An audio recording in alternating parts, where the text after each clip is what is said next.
ఇది 28వ తారీఖున చేసేటువంటి కలెక్టరేట్ల దగ్గర జరిగేటువంటి ఎక్సైజ్ శాఖ ద్వారా మీకు వస్తున్న ఆదాయం కనీసం 10,000 రూపాయలు ఒక రైతుకు అందే విధంగా మీరు మార్చుకోకపోతే దేనికోసం మీ సంక్షేమ కార్యక్రమాలు, దేనికోసం మీ 151 సీట్ల మెజారిటీ మీకు ఈ రోజు ప్రభుత్వంలో? అందుకనే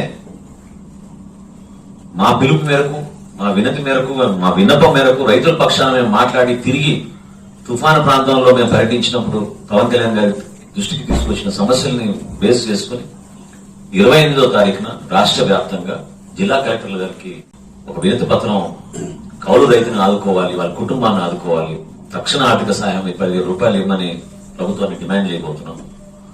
దానికి అనుగుణంగా మా జిల్లా నాయకులందరూ కూడా కలిసికట్టుగా రైతు పక్షాన్ని నిలబడి రైతుకు భరోసా ఇచ్చే విధంగా ఈ నెల 28వ తారీఖున 11 గంటలకి జిల్లా కలెక్టర్ ఆఫీస్ ముందు ఈ కార్యక్రమం చేయబోతున్నాం. ప్రతి నియోజకవర్గం నుంచి నాయకులందరూ కూడా సహకరించి భారీ ఎత్తున రైతు సంఘాలు, రైతులు అందరూ కూడా కలిసికట్టుగా, జన సైనికులు ప్రత్యేకంగా రైతుకి అండగా నిలబడాలి, రైతుకు భరోసా కల్పించాలని పవన్ కళ్యాణ్ గారు పిలుపునిచ్చారు. మనం మేము చేసిన ఒక రోజు దీక్ష కూడా కేవలం యువత వ్యవసాయానికి దూరం అయిపోతుంది, యువతని ఈ కార్యక్రమంలో మనం పాల్గొనపరచాల్సిన బాధ్యత మనపై ఉంది, మన పార్టీకి.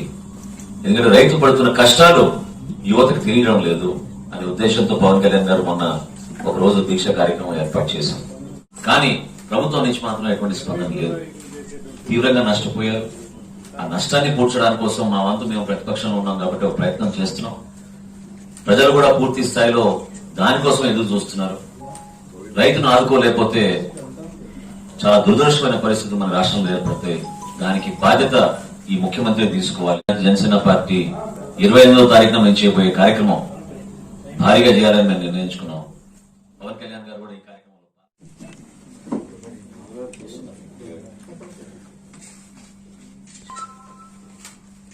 ఇది 28వ తారీఖున చేసేటువంటి కలెక్టరేట్ల దగ్గర జరిగేటువంటి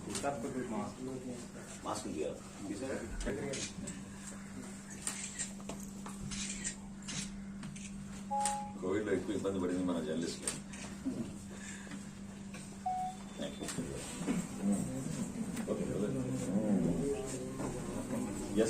మనం ఆడాల్సిన